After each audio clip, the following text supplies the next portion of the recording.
estava um privilégio para nós por agora invitar do nosso formador para nós por dar informação arriba o projeto que a APA também está fazendo, o projeto de barcadeira agora que está formal, está suceder e que esse está abrir uma atividade e oportunidade nova para Aruba. Nós temos visto que nós estamos mais contentos mesmo para mirar que nós raia e sustento necessário para nós poder chegar assim para nós poder concretizar o projeto aqui, pero nós estamos muito mais entusiasmados para motivo de impacto que nós podemos criar positivo para nossa economia local, também para o serviço que está tomando lugar hora que papel de importação de carga. Tanto na barcadeira como para Orange State está abre possibilidade de desenvolvimento, tendo na conta o desenvolvimento de gente no centro de cidade, sem dúvida e componente de urbanização que está tomando lugar, que vem como APA, nós sentimos mesmo de uma posição privilegiada, que nós fazemos um projeto grande de tanto milhão assim,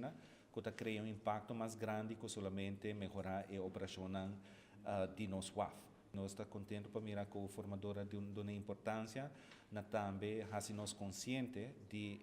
que essa aqui não tem menos importância para ter em conta que o impacto, por exemplo, arriba da economia local, não me tem menos importância para nós como APA sobre que solamente nós estamos um WAF.